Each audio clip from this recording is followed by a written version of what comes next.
முதலமைச்சர் மு.க. ஸ்டாலின் கொடுத்த வாக்குறுதிகளை நிறைவேற்றக்கூடியவர் என்று பிரதமர் மோடி போல் தேர்தல் நேரத்தில் தமிழகத்திற்கு வந்து செல்லக்கூடியவர் இல்லை என தூத்துக்குடி மாவட்டம் குரும்பூரில் வேட்பாளர் கனிமொழி பரப்புரை மேற்கொண்டு வருகிறார். அதன் நேரடி காட்சிகளை தற்போது காணலாம். நம்முடைய முதலமைச்சர் அவர்கள் கொடுத்த வாக்குறுதியை நிறைவேற்றக்கூடிய முதலமைச்சர். பிஜேபி மாதிரி மோடி மாதிரி தேர்தல் நேரத்தில் மட்டும் வந்து மழை வெள்ளம் பாதிப்பு எல்லாம் இருந்தது. வரல. பிரதமர் வந்தாரா? வரல. நிதி அமைச்சர் வந்தாங்க. ஆனா வந்த நிதி அமைச்சர் இதுவரைக்கும் நமக்கு நிவாரணமா 1 ரூபாய் கொடுத்திருக்காங்களா? 1 ரூபாய் வரல.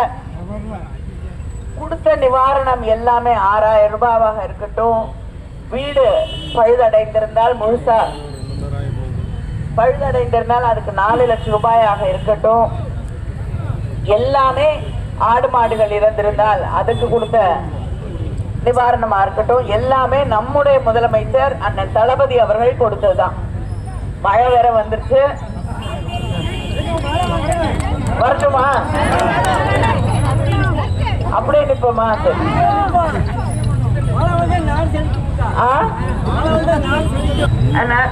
இதையெல்லாம் கொடுத்தது நம்முடைய ஆட்சி. அதே போல கலைஞர் மகளிர் உரிமை தொகை அதை தேர்தல் நேரத்தில் கொடுப்பேன்னு சொல்லி இன்னைக்கு 1,15,00,000 பெண்கள் அதை வாங்கி கொண்டிருக்கிறார்கள். ஒருத்தர் 2 பேருக்கு வரலன்னா தேர்தல் முடிந்தவுடன் முகாம் அமைத்து அவர்களுக்கும் வழங்கப்படும். ஆனா மோடி கொடுத்த எந்த வாக்குறுதியும் இது வரைக்கும் நிறைவேற்றல.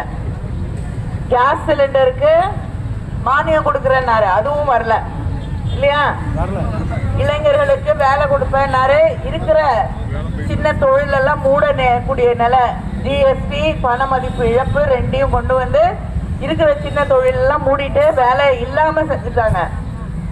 நம்முடைய ஆட்சி வந்தவுடன் ஒன்றியத்திலே டெல்லியில இந்தியா கூட்டணி ஆட்சி வந்தவுடன் கேஸ் சிலிண்டர் விலை எவ்வளோ? சூரியன் 500 ரூபாய். அதே போல பெட்ரோல் 75 ரூபாய், டீசல் 65 ரூபாய்.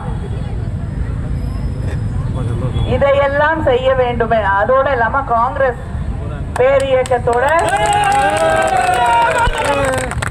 தேர்தல் அறிக்கையில வாய்ப்பு வசதி இல்லாத குடும்பங்கள்ல இருக்கக்கூடிய ஒரு பெண்ணுக்கு வருஷத்துக்கு 1 லட்சம் ரூபாய் தருவேன் என்று வாக்குறுதி அளித்திருக்கிறார்கள். செய்திகளை உடனுக்குடனும் துல்லியமாகவும் தெரிந்து கொள்ள சப்ஸ்கிரைப் பண்ணுங்க.